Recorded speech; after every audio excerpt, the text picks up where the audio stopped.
There's a strange social pattern that most people have experienced at least once. You open your phone, scroll through your messages, and notice something. There are certain people who never start the conversation. They reply. They continue the discussion. Sometimes they even talk for hours once the conversation begins. But they almost never send the first message. And eventually, people start wondering something. Do they just not care? Are they uninterested? Or are they simply waiting? Because psychologically, people who never text first often operate under a completely different social mindset. And once you understand that mindset, the behavior starts to make a lot more sense. To understand it, we have to start with something psychologists call initiation energy. Every social interaction requires someone to initiate it. Someone has to start the conversation. Someone has to make the first move. And that small act, sending the first message, actually carries more psychological weight than most people realize. Because initiating communication involves a tiny moment of vulnerability. When you text first, you're revealing something. You're showing that the other person was on your mind. You're showing interest. And for some people, that's perfectly comfortable. But for others, that small moment of emotional exposure feels surprisingly risky. So instead of initiating, they wait. Not necessarily because they don't care, but because they prefer to respond rather than reveal. And that brings us to the first psychological reason some people never text first.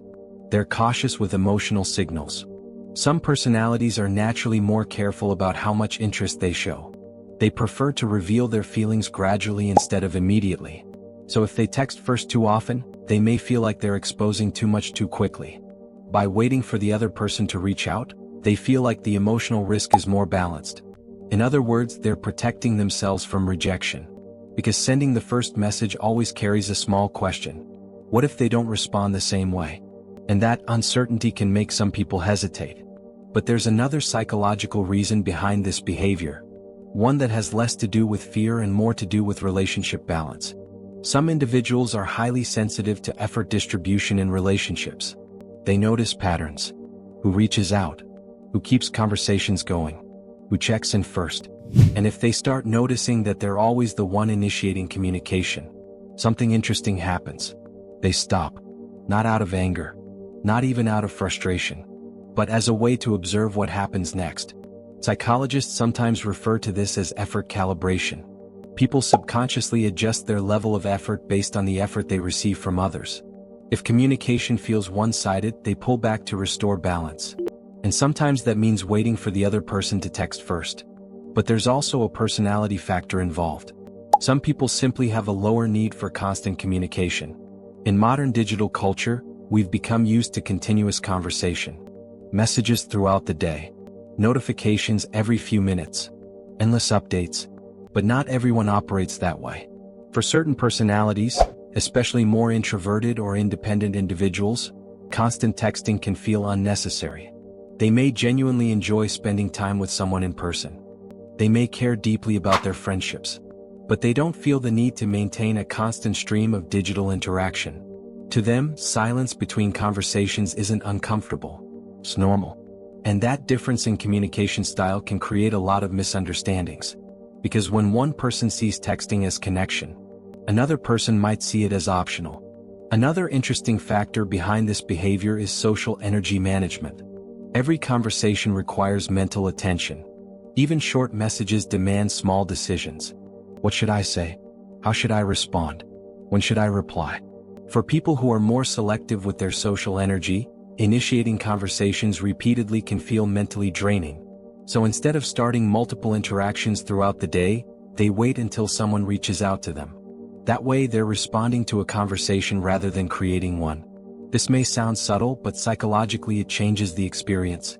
Responding requires less mental effort than initiating, which means the conversation feels lighter. But there's also a more strategic behavior that sometimes explains why people never text first. Observation. Some individuals prefer to observe social patterns before investing heavily in a relationship. They want to see how the other person behaves, how often they reach out, how much effort they show, whether they seem genuinely interested. So instead of immediately initiating contact, they wait. Not because they're uninterested, but because they're gathering information.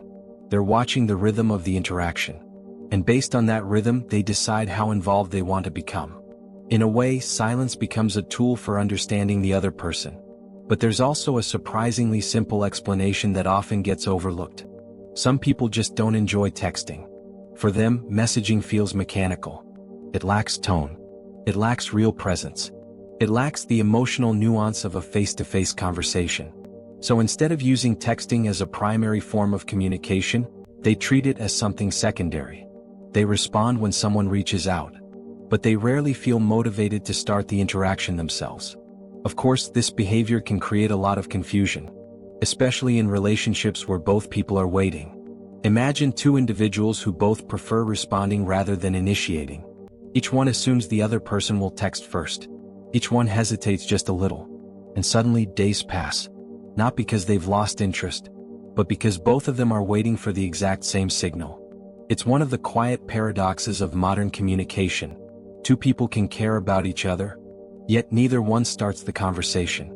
So the next time you notice someone who rarely texts first, try not to jump to conclusions. Sometimes they're cautious. Sometimes they're independent. Sometimes they're simply protecting their emotional energy. And sometimes they're just waiting to see who reaches out. Because in social psychology, communication isn't only about what people say.